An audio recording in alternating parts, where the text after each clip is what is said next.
Hello, hello.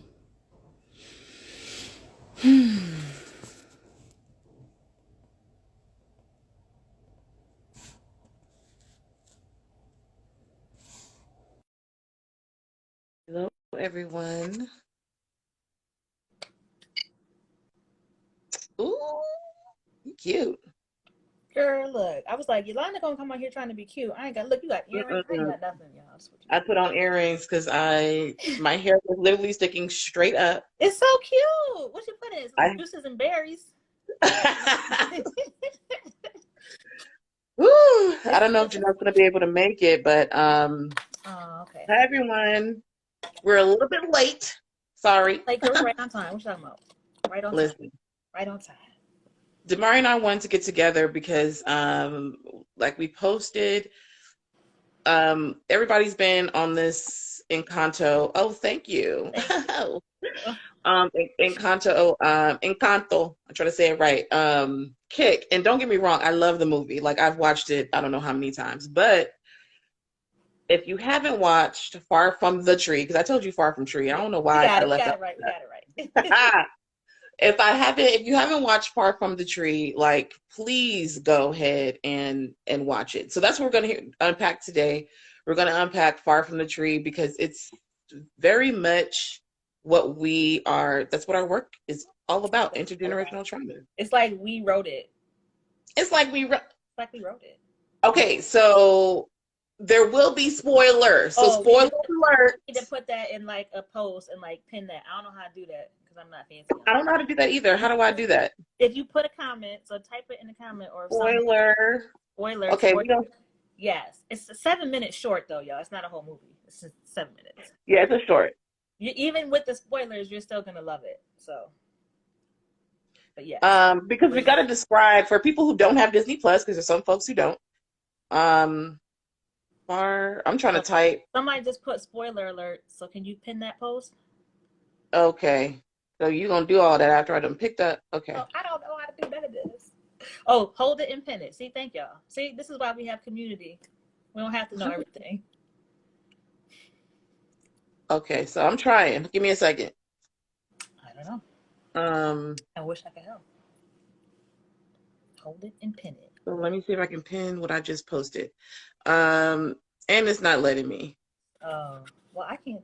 I think because you started, I don't know. Spoiler alert for Far From the Tree. Spoiler alert. Spoiler alert. Spoiler alert. Oh, I can report the comment. You should be able to do it if you Oh, I hold. can pin it. I'm pinning. I pinned.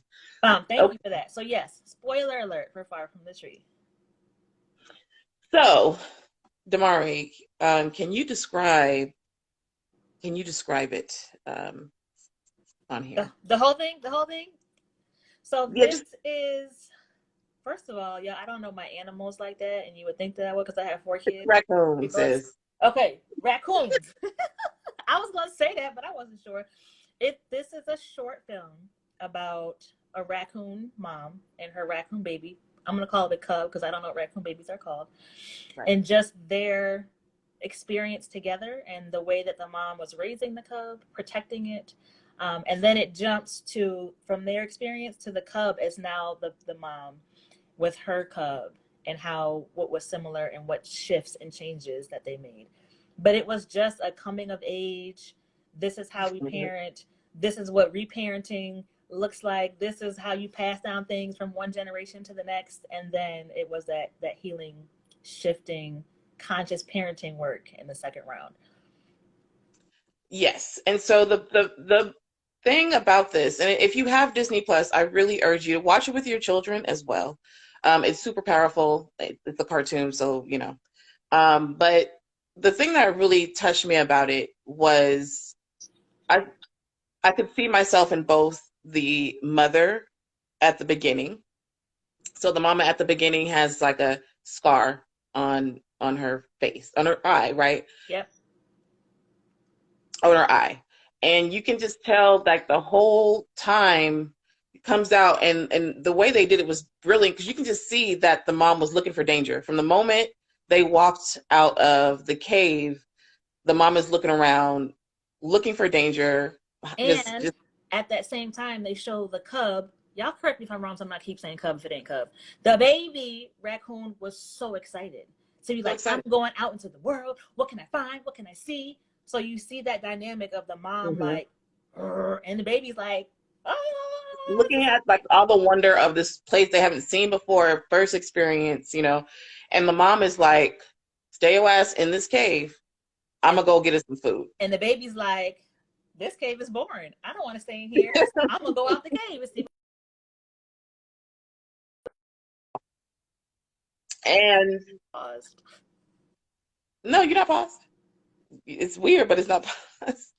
And so, what we we as parents, especially Black parents, this is the hard part. We're always walking this like tightrope between like fear and liberation. And especially if you're on this conscious parenting journey, we're always like looking for the fear, and not looking for the threat, I should say.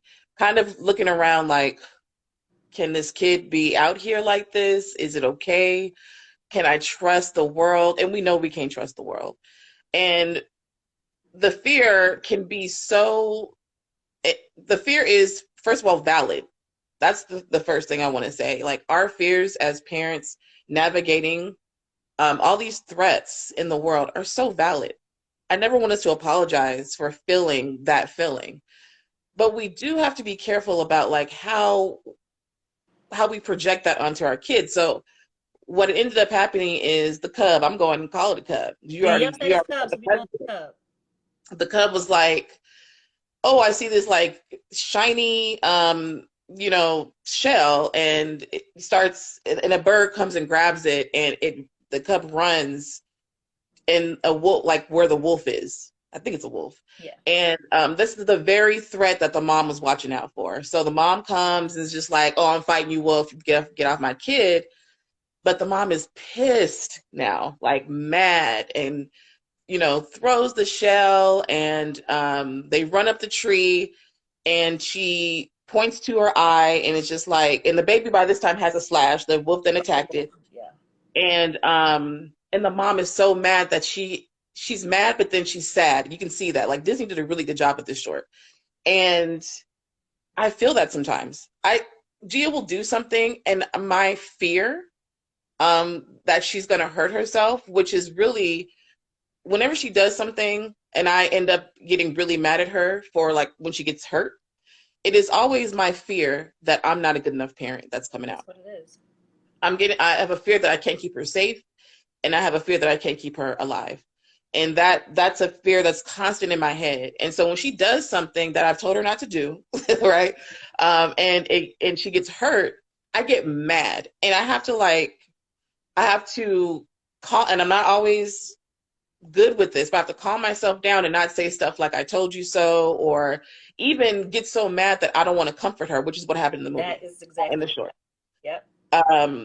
Yeah. Did you want to add anything? The reason I really like that part in the tree also, so after the baby got attacked and the mom saved and ran up the tree, the mom was yelling in little raccoon language, and then she just went to her side of the branch and the baby was on the other side. And I felt that, right? But I also felt a lot of times in that moment, we put it on our kids to try to make us feel better, right? So when we are lashing out and we're like, I told you you shouldn't have done that. Then they're like, I'm so sorry, mommy. It's okay. Don't be mad. That didn't happen here. And I like that it was just like, look, you get to be mad over here. I'm going to be sad over here, but we just going to each deal with our things versus making it seem like it's the child's job to comfort the parent in that moment. Yeah. I was like, good call, Disney. Good call. Check, check, check for that one. Because that happens so often. It does. And then, we see it cuts to now the new mom, who was the cub, with her scratching her nose. Uh-oh. Uh-oh. What just happened? Oh. I'm trying to add Janelle. Oh. Sorry, y'all. Oh, Janelle, you're invited. Come on in. So they cut to that, and the mom has, her scratching her on her nose, and her baby doing the exact same stuff. And the mom does the exact same thing. She says, she's like, stay here. Like, I'm looking at the threats, everything else. But there was in the cub did the same thing. Went out and found a shell and was like playing around. they were looking for food. So, the mom was out looking for food. And the beautiful part is the mom caught herself. She caught herself yelling. It was little bark at her baby. And in that moment, she was able to see herself in the child and made the decision in that moment to not do what her mom did to her. And so what she does is she takes the baby up to the tree and points down to the wolf, and it's just like, this is what I'm trying to protect you from. And literally when it did that, like you guys, I cried in Uncontact. I cried a lot. This is when I cried in the short, though. I cried so hard on this part because first of all, I cried for inner child me, who wanted to just be taught, what the dangers were, and not yelled at for putting myself into danger. Like, I don't even know what these dangers are, but I'm getting punished because I'm doing something. Because I'm like, I have wonder in my heart, and then they were able to like go out and like play together. And so mom was able to like get back that moment that was taken from her, when she was a baby. Here we go. But that's when I cried. And it made me think about, I was telling Yolanda about, so my youngest daughter loves to be outside. She loves nature. She'll tell you that. And I don't. I'm working on that, right? So I'm not out. Hey, boo. Yeah, you got not out there all the time. So then she would start asking me like, can I go outside? And I'd be like, no, because I have to go outside. And then she was like, but you don't have to come. And in my mind, with all the fear, I was like, you can't play outside if I'm not out there with you. Like, that's not going to work. And her brilliance, she's like, well, what if? And she came up with all of these scenarios to like, okay, so if this is the bad thing you're worried about, then I can just, if I see a car coming, I'll run back to the house. Right. I'll come back and I'll check in every 5 minutes to let you know that I'm okay. I'll only go from here to here. So if you look out, you can see me. So it was like, we're working together to figure out how all of my fears, we can work through them. And it's not just me saying no because of those fears. And she had amazing solutions, right? Things that I hadn't even thought about. And I was like, oh, and now she plays outside every day. And I'm like, oh, I can see you. Oh, Corey, I can hear you. Oh, she'll come back and she'll check in. But that was that shift, right? Of me saying, I'm not going to let my fears dictate what you're able to do, right? And stop you from being free. That doesn't mean those fears don't exist, but we can just work through that to figure out like, how can we stay safe as possible? Because we still can't prevent things from happening, like you said before, and still give you what you want. I felt like that was like that end piece where they're like, oh, we're going to play together. And now, now that you can be aware. You can be aware and it keeps you safe to be aware, right? Because now you're able to keep yourself safe, and it's not just on me to keep you safe. There's, of course, age appropriate, like we're not saying like 4-year-olds should keep themselves safe, but when you tell your children like these are the potential threats, it really does give them, agency to be able to say like, do I want to actually go outside now? Do I want to go up that tree? Do I want to chase that, that nut down there where the wolf might be? It really does help them make better decisions when we give them that power. Hi, Janelle.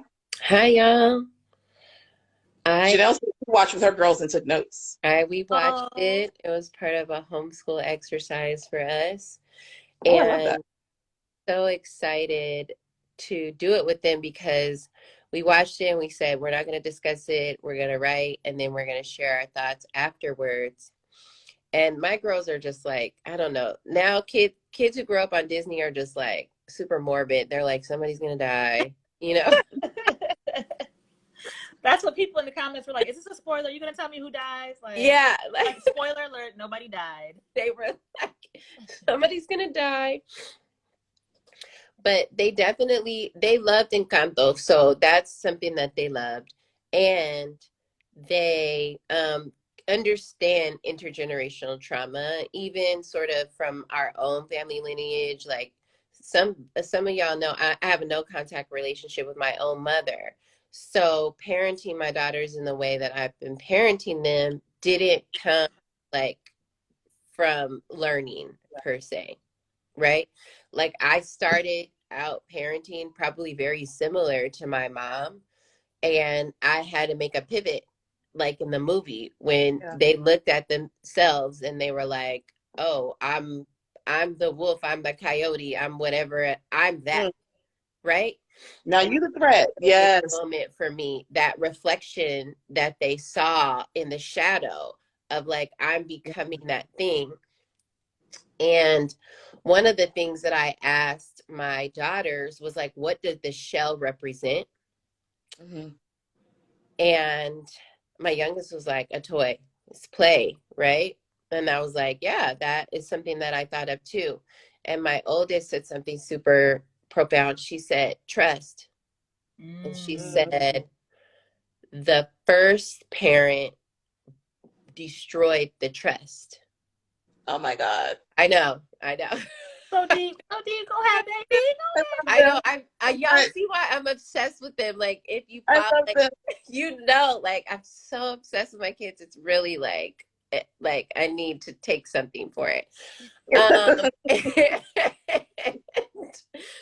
And she said the second parent gave trust, and Oh, and I know, right? I That's it, couldn't though. wait to tell y'all.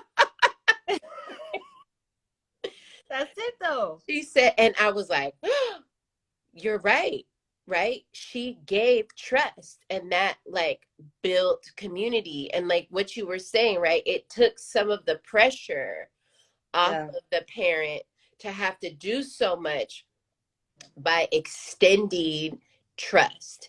And that is something that I've shared, like even on my social media. I think I made one post about like, I am scared of the Yeah. world.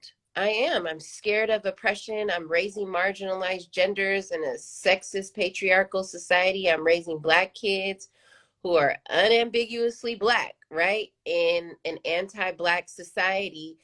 And I project that fear on them sometimes. But when I just own that fear and say, Mm-hmm. this is scary, I say, I'm scared, but I can trust my kids. Yeah. They Mm-hmm. are trustworthy. And I've had that conversation with my oldest, especially as she's exploring, like you said, the outside. Yeah. And when they're little, you worry about things like danger and harm, like physical, like a car accident, or they're going to get, maybe taken. Girl, I'm worried about choking Right. stuff put in Things their like mouth. that. Right. And Yeah. I'm like, human trafficking. Right. Yeah. I'm like, human trafficking. I'm worried about men harassing her, like, right, all of that. But I've told her, I was like, I trust you. You're trustworthy. And we were having like some ruptures. And I remember that was really the thing that turned it around for us when I was like, I'm really scared and I trust you. And like everything changed about Yeah. that dynamic in that minute. I feel like just that vulnerability, that the ability to say, I am afraid of these things and I trust you, like that non-dualistic thinking, because both can be true. And just because we have a fear does not mean we have to like put that fear onto our kids. And that's why I don't just subscribe to any of the respectability politics rules. I won't refuse to do it because I feel like it is unfair for our children to have to adhere to rules of whiteness that for what? That's going to keep them oppressed. Still, right. And it's not guaranteed to keep them safe. So not guaranteed to keep them safe. And that whole part about the shadow is real. How many times have any of us done something and we heard our parent, heard someone last night, just did it last night, this morning, heard our parent, saw our faces. One time I saw my face. Ooh. And I started crying. I'm about to get emotional. I saw my face and I started crying because I used to remember my mom. And she didn't know that she was doing it, but she used to look at us, and I used to be like, "Do you even like me? Like, do you even like me?" Because I just felt like that look on her face was like one of like disgust sometimes, one of like, fuck, one of just like contempt. And so I grew up just really feeling like I wasn't liked, I wasn't loved, and I carried that with me to this day. I have to fight that feeling that I am not worthy of love, of trust, of affection. And I know my mom loves me, but when you get that face, and you guys know what I'm talking about, Yeah. that scary look, and it's a monstrous look. It's a look of a predator, like that someone's trying to that's out to get you. And these children are so young that when you look at them like that, they do see a monster. They do. And so when I saw myself in the mirror and I started crying, and all I can do was just like hug my daughter, and she is just like, I'm like, do you even know how much you just blessed me? Because I hug her and the girl just starts giggling and kicking her legs and shit. And I'm just like, I'm over here breaking down. I'm over here having a moment. And she's just like, do you want to build a snowman? You know, I'm just like, yes, sis, let's go build a snowman. Okay, I'm so sorry. Mama loves you. And this is like, you know, just going back into the stuff we've been discussing over the past few days, just having that, even though I have this want so bad not to parent like my mom, not to parent like so many parents who were also traumatized, that will come out sometimes. Yeah. And you know, from because I'm a single mom and I be worried about money and all these factors, sometimes I can't regulate myself and I react. But it's not necessarily about the dysregulation, it's about the repair. I recognize when I do that. Immediately I recognize when I do that and I stop myself and I'm able to apologize in the moment, you know. So it's less about like, you know, who I was talking about in these posts over the last few days was parents like us who want to do better. I'm not talking about the fuckers who don't. I'm talking about people who are like, Yeah. I want to consciously parent my child. I want to be gentle. I want them to feel loved and that they are fully human and that I see them. Because that was another bit. I didn't feel seen. I didn't feel seen at all. And all the wonder of the world. That's why I think I'm so immature now, y'all. Because I'm doing things on my own terms, but I wasn't able to feel wonder Mm-hmm. and just look out and feel wonder and do things that children do. I was worried about bills and shit at 9 years old, you know? So all that to say is like that reflection, and when she made the choice to like do something different, like that's when my heart was just like, oh, why aren't we talking about this more? Because it's so impactful. Yeah, that was it. I super relate to what you were saying, and I'm glad that you let those tears out. I remember that feeling too. And I would tell people, "Oh, my mom loves me, but she doesn't like me." Yeah. And I don't even know now. I'm like investigating what love means. Yeah. And I follow this person, the Chubby Goddess, and they talk about love being sort of underneath care, Mm-hmm. because love is that it's a feeling. And that's why Bell Hooks talks about how we sort of minimize and diminish love with being like, you can abuse someone who you love. Yeah. Yeah. We have been abused by people who have claimed to love us. And Bell Hooks is more like those two things can exist. And this other person, they are like, they can exist, but you cannot care for someone and abuse them. Mm-hmm. Like, you cannot actively care for someone and abuse them. Right. And I'm like, I'm just investigating this. And I do feel like prioritizing care is what we do, right? Even when we were talking about yesterday with the scripts, or just sort of like, what can I do right now to meet this need of this person, even though inside I'm dysregulated, I'm unhappy, I really don't want to be around them, right? Mm-hmm. Like, those are all real feelings.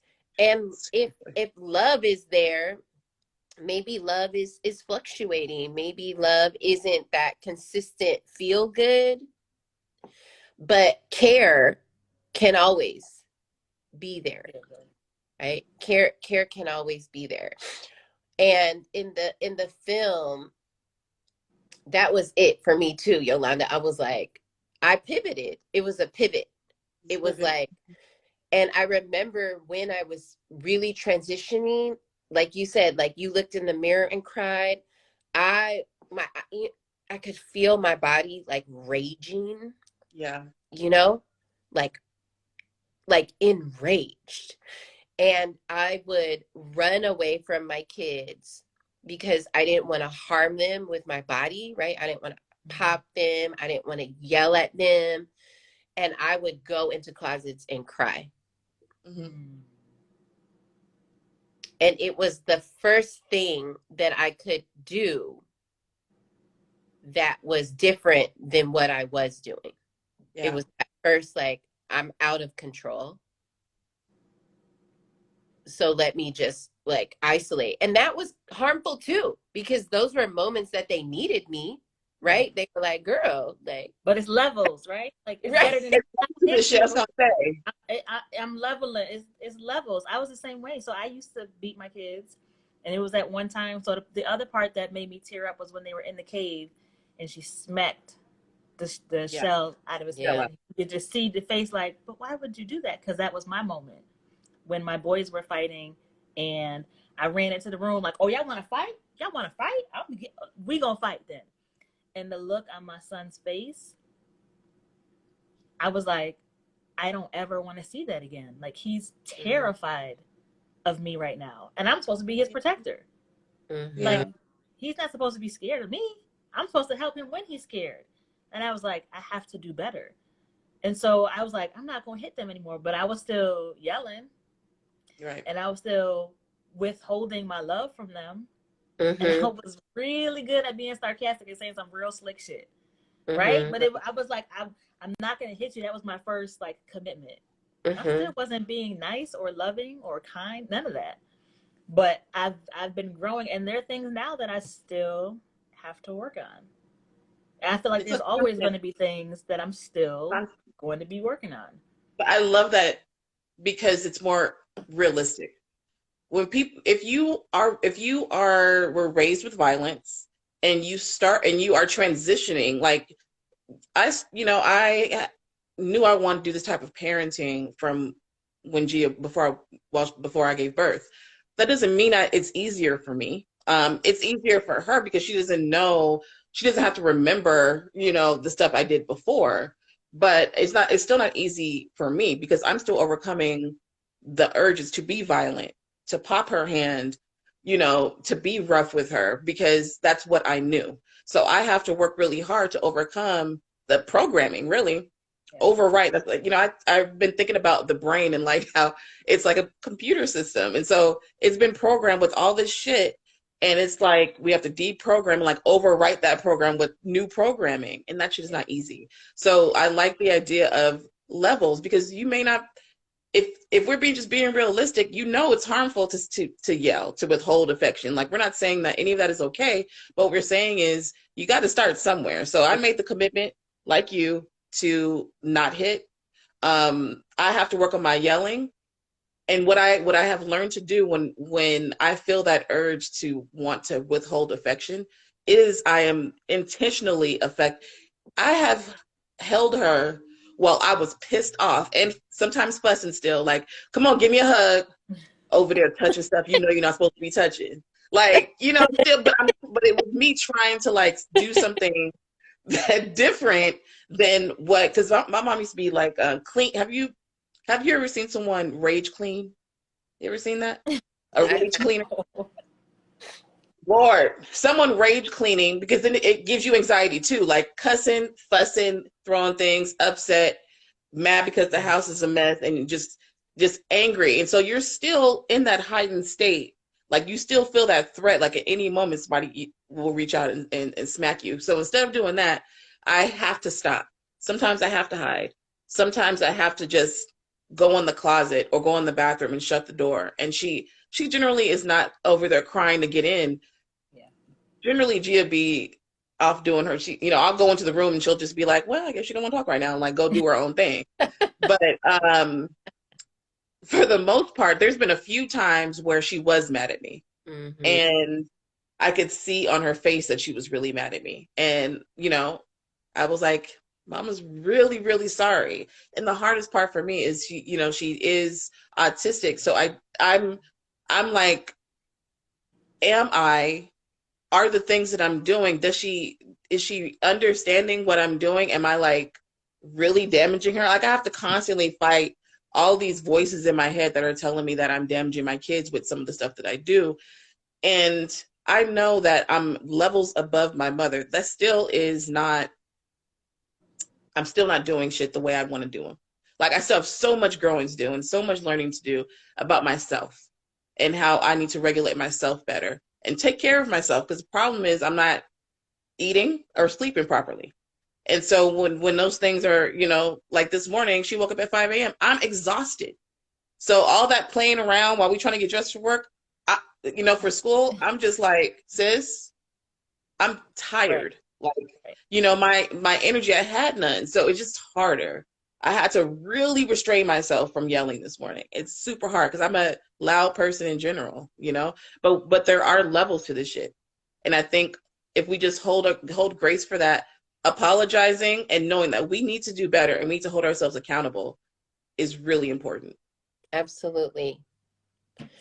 Absolutely. And there are ways too that I practice community accountability with my kids, and I'm a big proponent of community accountability, and I wish that we practice that more as a society.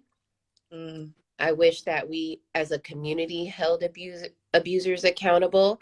Like people knew that our parents were abusing us. People knew my mom was abusive, but everyone was trying to be still, right? People side with abusers, people side with oppressors. With adults. Because they're the dominant group. So that's because let you hit your mom back. If you would hit your mom back, you would have been in the wrong. Oh, I totally would have been in the wrong. That's what everybody would have thought. Like you hit your mom? What? Yeah. No, I hit her back. I hit her back. I hit her back. Right. I hit her back, but it's not the back part. You just hit your mom. Yeah, because that was like they were untouchable. And so yelling has become less and less frequent for me, but there were times when I would just like rage. And I want to say, I don't know, it was like a few months back, maybe something like that. I came home and I was like really overwhelmed. I've been chronically sick this entire year. And a lot of the time I couldn't even be mad at all the things that I was mad at because I was just like trying to make it through each day. Yeah. And so when I was getting my energy back a little bit, which has like been such a journey, I'd come home and like overwhelmed. It would be like people like, I need this, she did this, things would need to be done. People were calling me and I was like so panicked one day. And I yelled at them and I felt horrible. And I asked them for ways that I could be accountable. So I said, like, I don't want to yell at you anymore. This is unacceptable. And I want you to help me be accountable. Like, I know that I'm out of pocket here, but like, what can we do? And they were like, we want you to give us money if you yell. I love it. Right? And I was like, okay, ma'am. Yeah, you're gonna pay. Come on, reparations. We believers in reparations in this house, okay? It don't fix things, but it helps. So they were like, you're gonna pay us $1 every time you yell. And then they were like, no, you don't yell that much. You're gonna pay us $3 every time you yell. And I was like, all right, $3 when I yell. And that really, like, it wasn't so much the money because like they get all my money no matter what. It was like the reminder that I'm going to be accountable to me and them, and there's going to be, an outcome. And I want to say, so maybe this was like 6 months ago. So then a few months ago, they were like, man, we ain't got no money from you. Not giving us They gonna find another way. Like, what we working on? How can we help you? What do you need our help with? Because we're ready to hold you accountable. Yes. That's hilarious. We did something similar. So when I was working through those levels, and I was like, okay, I'm not beating you, I'm not yelling, but I'm still being real unkind. And so we talked about it. And my kids decided that when I would say something that was unkind or that hurt their feelings, they would say, put a little love in your heart, to remind me, like, that ain't it. That ain't it. And I would just sit there like, you're right. You're right. Let me try that again. You're right. Because that felt good to me. Like, it wasn't like y'all are coming for me, but it was a good way to remind me, like, you need to fix that. You need to get yourself together, ma'am. And yeah, they had to do that for a while before I was able to get to that next level. But I love that idea of letting them be a part of that, because it lets them see that they don't have to be perfect either, and this is how we are in community together. Like, we're going to help each other reach our goals, and we can do it in a way that doesn't have to be unkind. Like, you can check me in a nice way, right? Just run me my money. Run me my money. Right. Right. I love it. You know what I like though is that it's like a family value. And so I know, Domari, you know, we have a group, y'all, in case you want to join, we can drop the link. It's Conscious Parenting for Social Justice. In that group, one of the first things that we did was we had to talk about family meetings and coming up with a set of family values and allowing those family values to sort of like permeate throughout the family culture.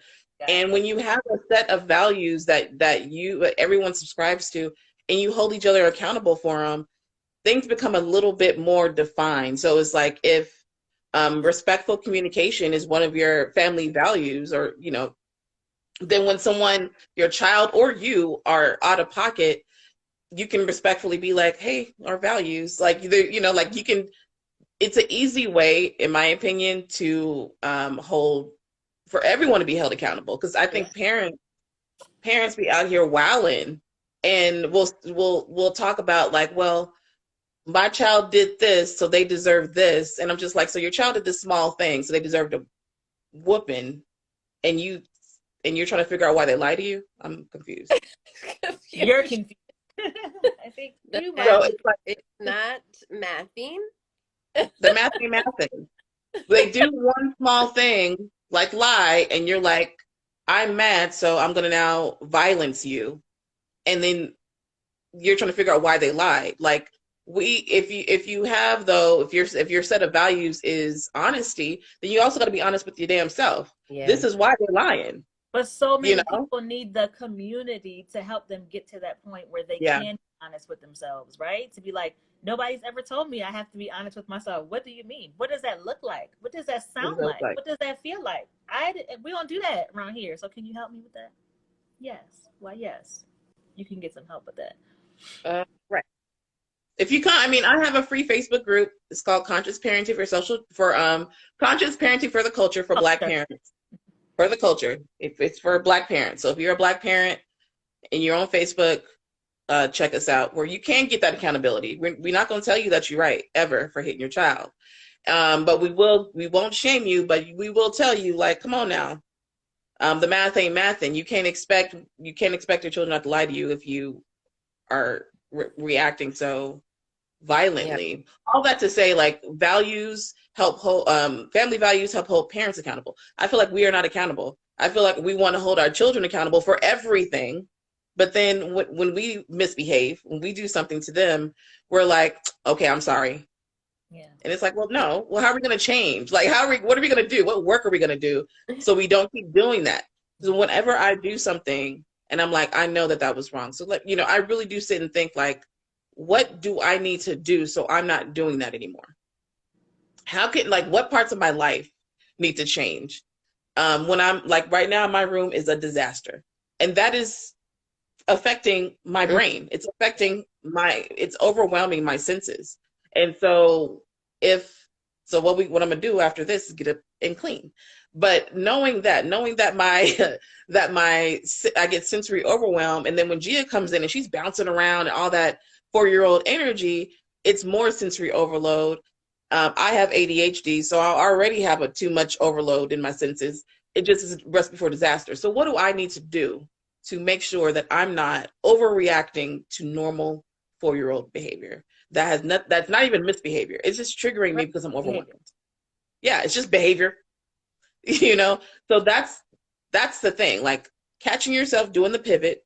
You see that monster trying to come out, catching yourself and making that pivot, but also like, how are you going to move forward? Because we can't just apologize our way out of things. After a while, apologies mean nothing if you don't change the behavior. Yep. Absolutely.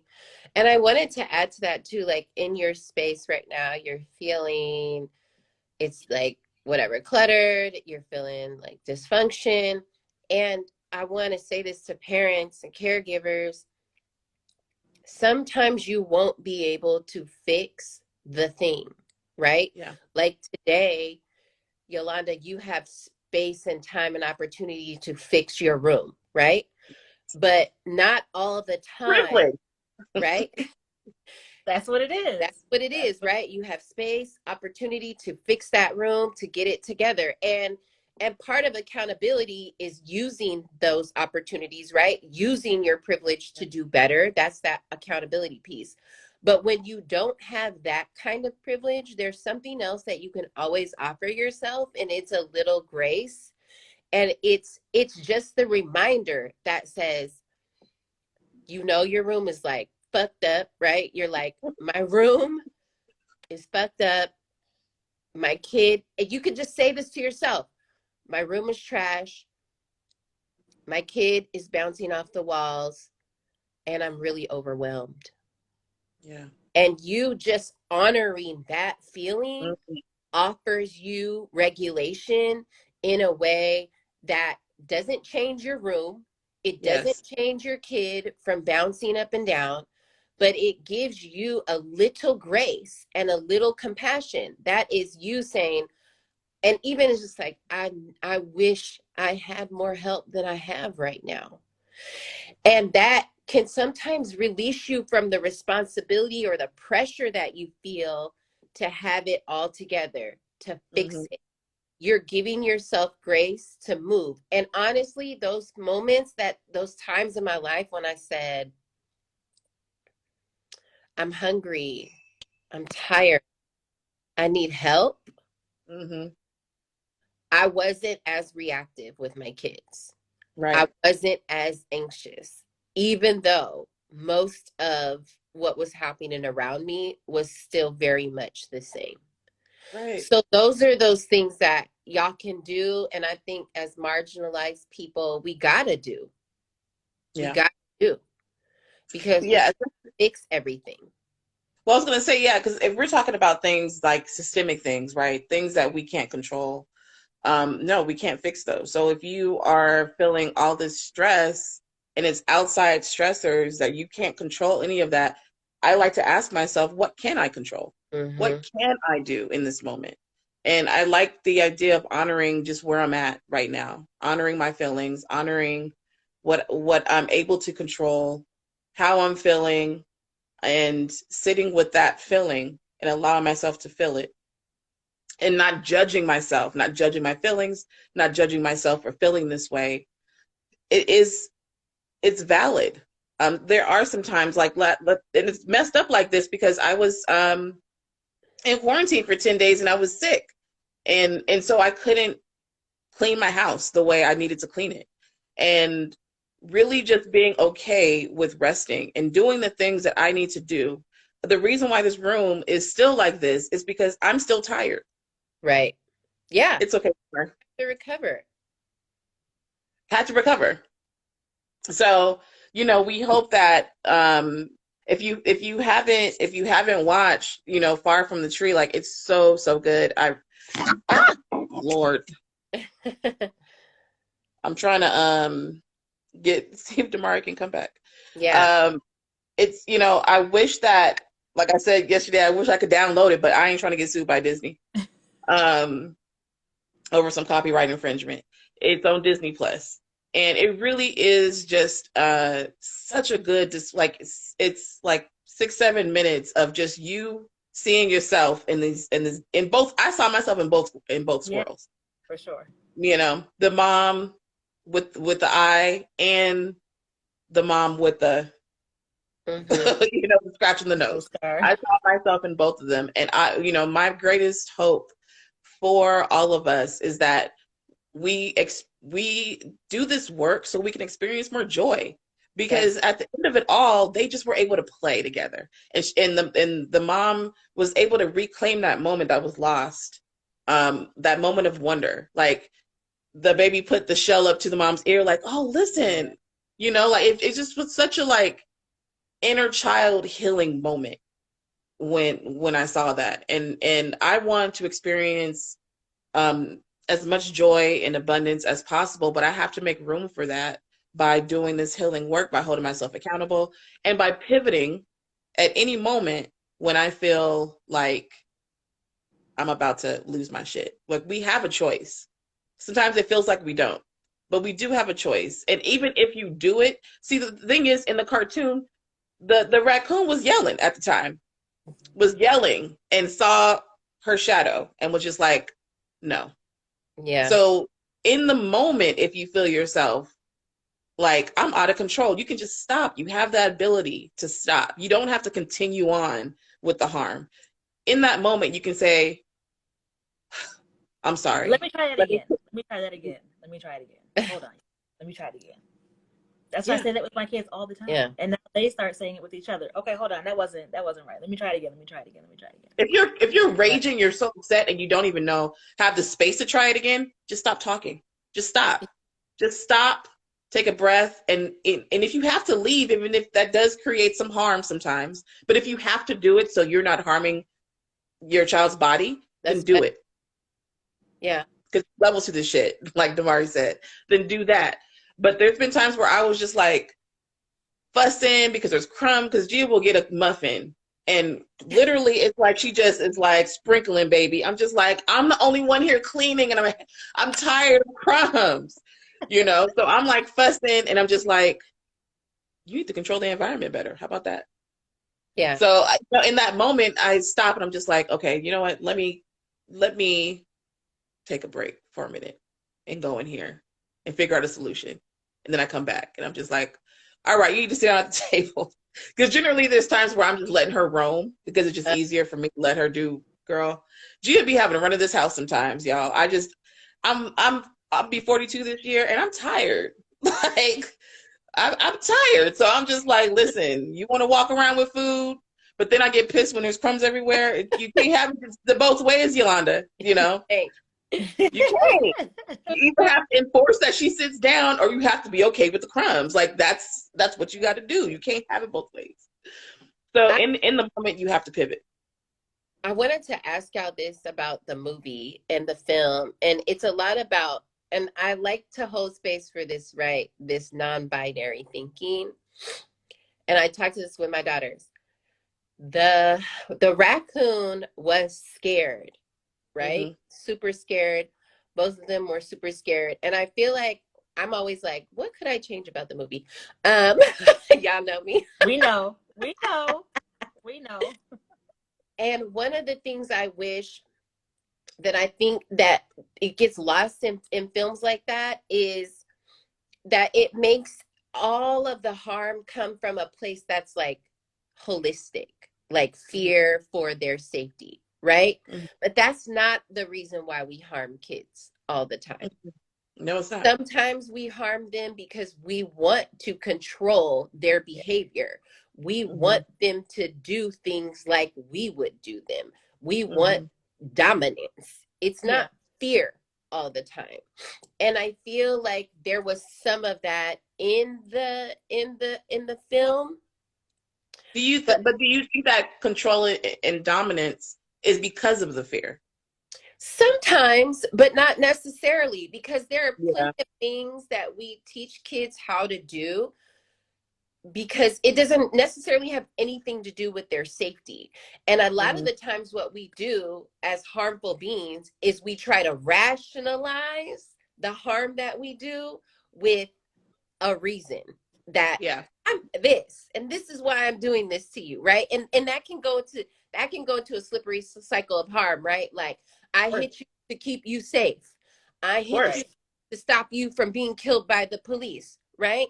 And you know that you didn't pop your kids when that glass broke because that was because you were scared about the police. That's not, Yeah. those are not the same. They will try to rationalize like, well, no, it's about the listening, because if they can't listen to me, then they can't listen to the police. And you just made up a whole other fucking scenario. It goes down. Weaving stories when really it's about your inability to control yourself. It's your inability to control yourself, and our upbringing as children in this culture, as adults in this culture, that we get to decide who and how we dominate people, right? And that's the goal, right? Like, that's the goal of being the adult, is so now I get to be the dominator, I get to be the oppressor, and now you have to hold all of this.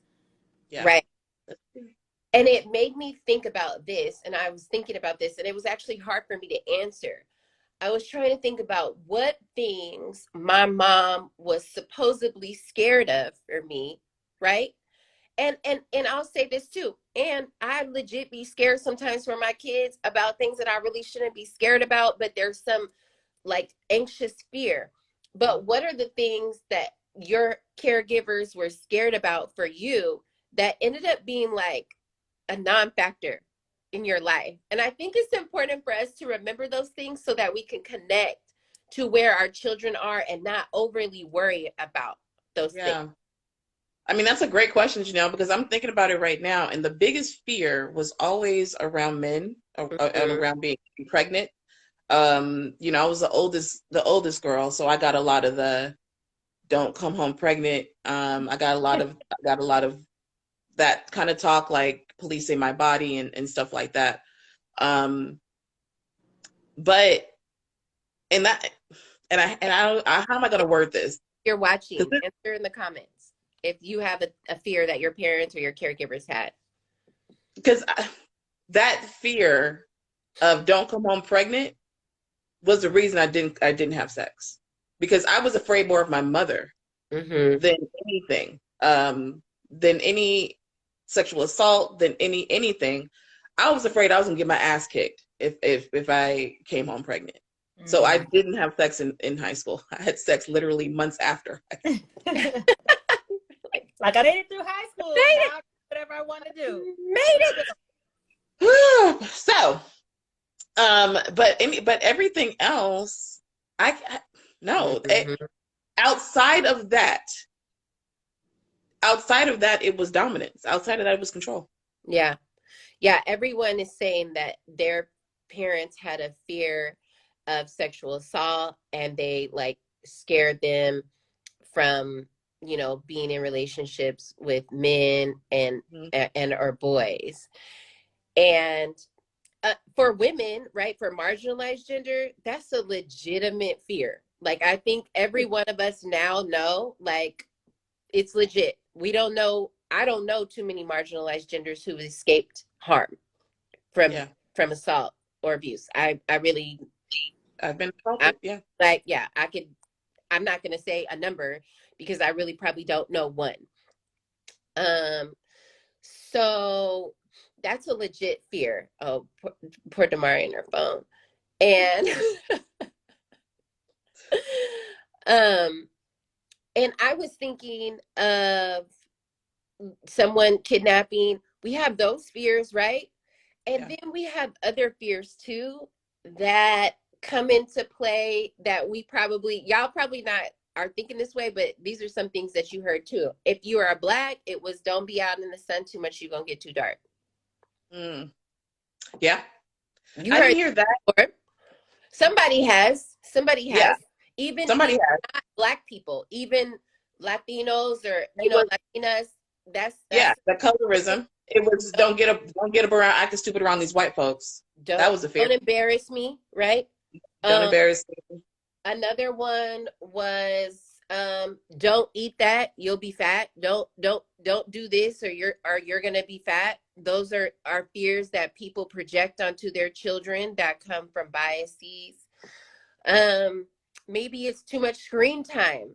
Some of y'all have that fear that your kids, a lot of it is capitalism. A lot of these things are tied to capitalism, and we have to really like go down this labyrinth to be like, oh, boom, we're landing on capitalism is the reason why I'm scared. Or patriarchy. Or patriarchy or white supremacy. Say like nobody would want me right? Because I didn't greet her warmly in the morning, and she was like not a warm person. So I'm not waking up to someone, and I'm super jovial to see my kids in the morning, and they're just like, girl, whatever. But I never take it as like a threat to my ego. I'm just really happy to see them. But I remember her telling me one time, nobody's going to want a person who is grouchy in the morning. Mm. So maybe that was from a fear of me not being able to attach myself to a man. To a man. Yeah. Don't draw too much attention. People will start talking about you, Yeah. notice all the wrong about you. Shrink yourself. Yes. And Don't be that's too loud. security. That's the projection, right? Where you're more scared of you're scared of things happening to your kids. Like one thing with my daughters is they're nail biters. I'm a nail biter. And people talked about me until I was 36 years old for being a nail biter, right? Mm-hmm. You hear like, oh, that's so nasty. You're so gross. Why do you do that? And it always used to be like, I have like anxiety issues. No one can tell that this is something that like is I'm needing to do. It's like, Yeah. And so they bite their nails, and I know that I'm more scared about what people will say to them than I am about whatever cold or supposedly. I wasn't like an ultra sick kid, right? As far as like that, I'm a sick kid because I'm born sick, but not like environmentally sick. But instead of just being like, don't bite your nails, that's gross, that's nasty, I just tell them, I'm like, look, I was a nail biter and people talked about me and it hurt my feelings, and I get scared that people are going to judge you. Yeah. I just thinking about like family stuff. I know my niece, we try to protect her from that kind of stuff, from people talking about her. Yes. And have had to really catch, myself, or tell my sister about like, she has to like, your experience may not be her experience. And so, telling her like, don't wear that. Somebody might say something, or don't do that to your shoes. Don't draw on your shoes. People might say something. That's something she was excited about. And now it's tainted a little bit, because this fear that wasn't even present before of something that may not even happen is in her head. Now she's probably going to be anxious about it. Yeah. Yep. And like you said that so clearly. And that was that the person that you were most afraid of in your life was your mom. Mm-hmm. And that was my story too. And I understand that comes from, again, some of that is just like, I'm so scared they were scared. And some of that was dominance, because they got into a position of power, and they were started exploiting it, because that's what people do sometimes when they don't recognize and own that. And also when they feel powerless. Yes. Like when people, I posted about that grandmother. You see that when she had the teen was like, watch my grandmother react to me jumping on her sofa. And I saw that. Big ass went and jumped on her sofa. Super. And she cussed him out. And what I was trying to get people to understand is she was absolutely right to be angry with him. I would have been angry if a teenager came and did that, especially on purpose. Baby was like 20. Okay, that was like a grown human. He was at least 17, 18, 19 years old. Okay. Yes, that wasn't even like a 14-year-old. No, we're talking about an older teen here. And he did that on purpose because he knew she would cuss him out. Yeah. She was absolutely right to be angry with him. She was absolutely wrong to berate him, to call him out of his name, to cuss at him, to belittle him. The words she was saying were so abusive and so hurtful and so harmful and so toxic. And people were like, well, but she was angry. And you don't get, you don't just, and I was trying to let people know, like, listen, I get it. When you, especially in much older generations, that powerlessness was, their power was taken constantly. When you have to, we're talking about a woman who looked to be in her like maybe like late 60s, 70s. Mm-hmm. So, grew up in a time where Black folks just didn't have any power and didn't have resources. No resources. A Yeah. couch is an expensive thing. A A couch is an TV expensive is thing. an expensive thing. So now I have A these lot. things and you're going to purposely like destroy them. So you have every right to like feel your feelings. You do not have a right for those feelings to become abusive. And so, or for the words that come out of your mouth because you feel something to become abusive, I should say. And that's what I was trying to get people to say. She can be mad. I would have been pissed. Like one time my niece did G was jumping on the sofa. She's 4. And her 15-year-old self is like, I don't want to jump on the sofa too. I was like, if you don't get your ass down, get down. You can't jump on my. Well, Gia's doing it. She's 4. She's not going to leave a dent inside of my spine, sis. Like, you don't have. What you get down? I was mad. This is a nice sofa. I like nice furniture. Don't do that. Every right to be upset. So when your power is taken from you on a daily basis and you feel powerless and you've allowed sometimes systemically our power sometimes is taken from us, but also sometimes we've allowed in situations for our power to be taken. And if that's your life and then you get a little ounce of power over someone who doesn't really have any, boy, oh boy, it can get real ugly real fast. If you don't recognize that's what you're doing. Yeah, it gets super ugly really fast. And I think that our goal as caregivers should not be that we are the people that our kids are the most afraid of. Yeah, never want that. Not that goal. Like that cannot be the goal. I think that we can be people that our kids don't want to disappoint. Yeah. That we can be people that our kids don't want to hurt. Yeah. But we cannot be people. We cannot try to build relationships based off of fear and based off of just fear and obedience.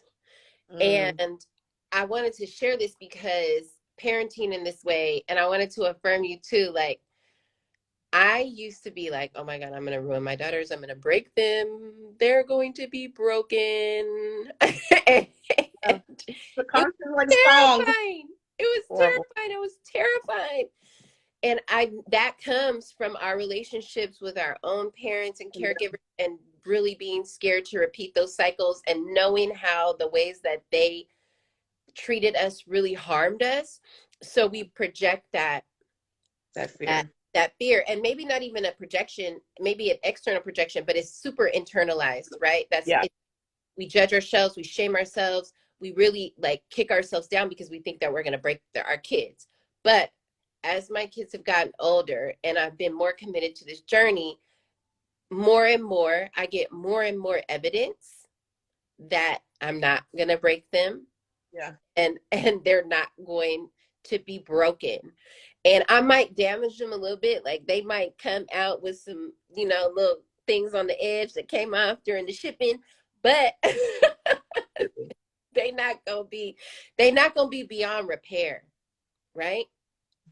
And I see with one, I repair, and 2, just like how I see it. So the other day I was feeling overwhelmed. I've been feeling overwhelmed in this pancetta, right? That's what you like to call it, Yolanda. Pancetta, this Ponderosa is really weighing on me, especially someone who's been chronically sick for almost most of it. So I get overwhelmed by small tasks sometimes. And one of the tasks I get overwhelmed by is making my bed. I've never been a bed maker, but it's been like really harder now. Mm-hmm. So I was in the shower for a really long time. I'm going to share this another way, but and I mustered up the courage to ask my daughters for help, because when you feel unworthy, like we grew up with feelings of unworthiness, it's very hard to ask for support. Because one, we knew that asking for support or getting support meant we owed someone. It was never like they were going to just help us genuinely because they cared. It like, I did this for you, you owe me. Like we owed, we were born in debt because our parents like fed us and clothed us. Right. We were born in debt. Paying bills. They paid bills. So that is a hard thing for me to do, is ask for support. But I asked, And I was like, you know, and because of the hierarchy of adulthood and childhood, I'm nervous about asking too much, right? I understand that I was asked too much because people didn't understand developmental stages. They didn't understand what was age appropriate for me. So I'm navigating that. So I asked them for help to make my bed. I know they've made it before and they can. And they made it, right? Like they were, my oldest was like, yeah, mommy will help you. And my youngest was like on her video game, like, okay. So you know, you've That seen youngest one. how she is, right? So, but she did it. And afterwards, my oldest came up to me. She said, Mommy, we made your bed. You need to go lay down. You need to rest. Oh my God, I love them so much. And then I knew they didn't make my bed out of obedience. Yeah, that makes me cry. I'm gonna like start crying. Right. No, and I'm telling you this because I knew these were those moments that I'm like, this is it. They didn't make my bed out of obedience. They made it out of community care. Come on. I'm like holding back tears because my parenting why, y'all, and I encourage you, if you don't have a parenting why, to really sit and like marinate on that. What is your reasoning for wanting to decolonize your parenting, be a gentle parent, be a conscious parent? What is that why? And my why is I want to be friends with Gia. I want her to consider me her friend. I'm already like, this is my little friend, you know. I call her sis on purpose. But I want her, when she's an adult, to want to hang out with me and call me up and be like, hey, mom, you want to grab a beer? You know, like I want us to hang out. I know I'm not, you know, I don't want it to be one of those weird, I'm a cool mom type thing. Yeah. But I want, you know, like go get your own life, mom. But I do want her to want to be around me and to not look at her phone like, hello. Woo. You know, and you know, I want her to be happy to hear from me. I want her to see me as someone that she can trust, someone that she enjoys being around, that we have fun together, that we can travel together. Like that's my why. And it is born out of wanting that for my own self. Mm-hmm. And I wish, like I wish that I could have that relationship. And I remember telling my mom that, and it hurt her feelings. Like I was like, there's no way we can be friends. Yeah. And it wasn't, I didn't say it in a hurtful way. It just something, I think I said something like, we were on a group chat and we were all supposed to meet up. And my sister asked about her. And I was like, she's not ready yet. Mm-hmm. And my mom was like, I'm not a she, I'm mommy or mom or something. I was just like, why? Yeah. That dominance, that control, like in the, like, you can't just, and I was just like, you know, I was like, this is the shit right here. We won't ever be able to be friends because you have to do that shit. Mm-hmm. You have to remind me that I am below you all the time. Mm-hmm. I'm a 40-year-old woman. Like I don't need to be below you, you know? So it's like, I want her to see me as somebody that respects her enough, that I've respected her throughout her childhood. Yes. And showed her what a friend is supposed to be. This is why I can't stand that shit when people are like, that's not my little friend. You can't. Yes, I the fuck can, because I need to show her what friendship looks like. Yes. I need to show her what real friendship, loyalty, trust, and love looks and feels like. Who else is she gonna learn it from? Right. These little raggedy people in the streets? Like, no. Like, I want her to learn it from people who really love her. And then I want her, if she wants that, to give it back to me. So I pray that that's the case. I hope that why comes to fruition. And that's, I think, why I'm always like marinating on that in my head, like, because I really want that for us. I can just see us like traveling, you know, and doing fun things and, you know, drinking wine up in Gay Paris. Like I want to go and experience the world with my kid and when she's an adult and I don't know. So thank you for that, Janelle, because I really just hope that. Because those are the things that happen, and you just have to stay the course. And that was one of those moments that they probably don't think anything of, which is amazing. Yeah, it's just like who they are. Yeah, who they are. For me, But that's because of you, though. And so, like, you get, like, I hope you give yourself flowers too. And as parents, give yourself flowers. If you know you look at your kids, you just be like, damn, these kids are fucking amazing because of what I poured into them, right? The things that I have done right. Allow yourself to feel that. Don't be humble about that. This is hard work. So if your kids are like, and you don't got to say it to them, but you can just feel it inside. Like, damn, these are some amazing people that are, I can't wait to see what happens when they're adults. Like, give yourself flowers for that. Yeah, I'm trying. It's very difficult for me, but I'm proud of the way that I've parented. And I know that they are just amazing human beings in their own right. They would be that way, hopefully, in spite of me. Mm-hmm. But I hope that I'm just a person who nurtures that for them. Yeah. And I see it now. Like, to have my daughter at like 11, 12 years old come up to me and be like, give me a hug, go lay down. That is what a friend does. Yeah. But someone who cares about you does. Obedience, like, get in there and make my bed. That's how it would have happened for me. Get in there, exactly. Get in there and make my bed. You make it and you're like, ugh. And then you're like, it's made. And you don't even say anything. All you're doing is waiting for the next command. The next command. And those are those differences. So I try to, like, people have done that to me because when my kids were little, I was terrified. I was so scared that I was going to not, like you said, not be their friend. Our relationship was going to be something that was always severed. And every year now, my confidence builds. And even with Far From the Tree, I asked my daughters who they relate to, right? And they both said the little squirrel.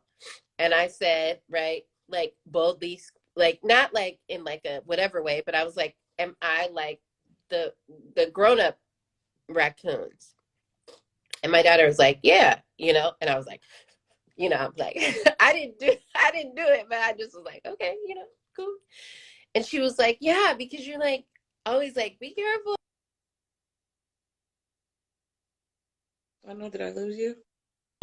If she's on something, like, she'll literally be on like laundry baskets, like, and like toes just on the edge and like rocking the laundry basket back and forth. Or like on the chair, like if she's on a chair, she's on the very edge of the chair, so her curl over it, right? So like she's very like, she's that kid, she's had accidents. So she's like, yeah, mommy, you are like concerned about me, but she's like, but you're not mean. And I was like, okay, but it just, even having the confidence to ask that question and just to be able to whatever she had to say came from me being confident in my relationship and honoring their feelings. Whatever. Yeah, because if you would have heard something that you didn't want to hear, I mean, if they didn't feel safe, they wouldn't have been able to answer you honestly. Right.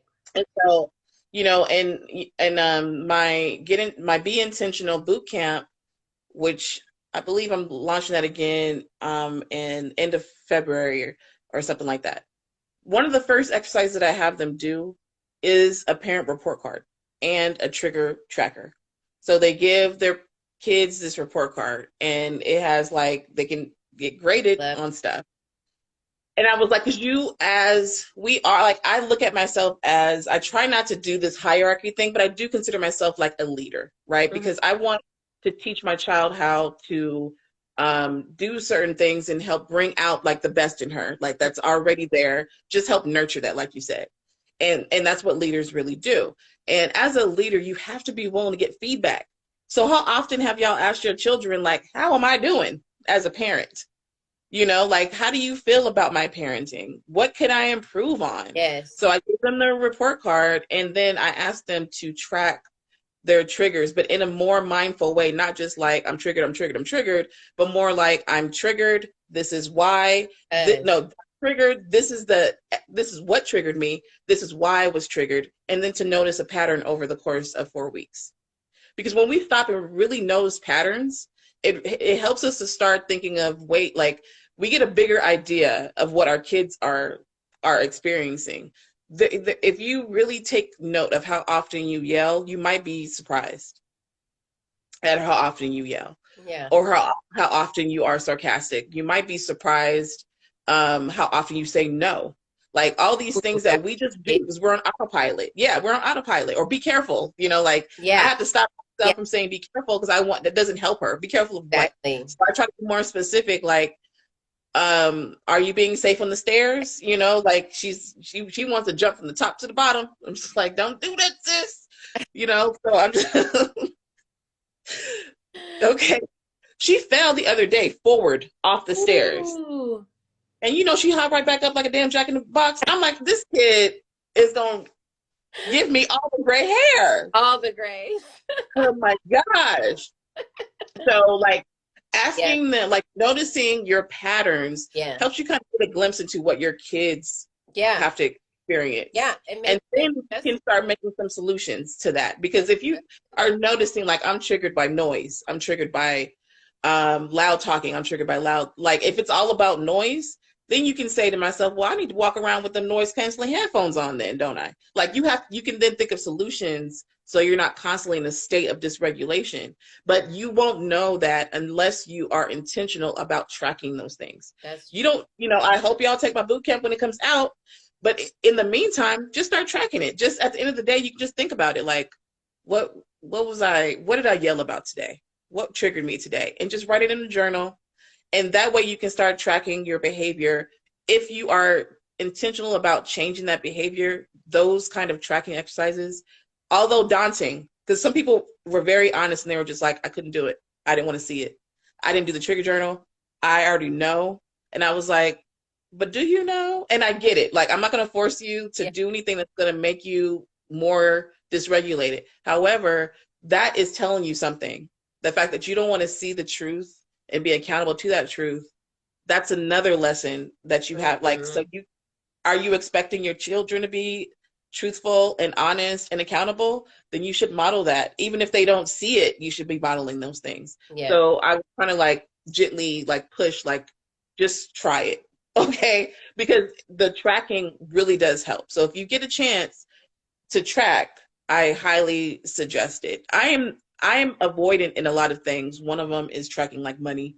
One of them is tracking tracking stuff because you don't want to be held accountable for it. You don't want to see the truth. Yeah. And and so that's why my budgets stay a mess. I don't want to see the truth of the fact that I spent too much damn money on junk. But knowing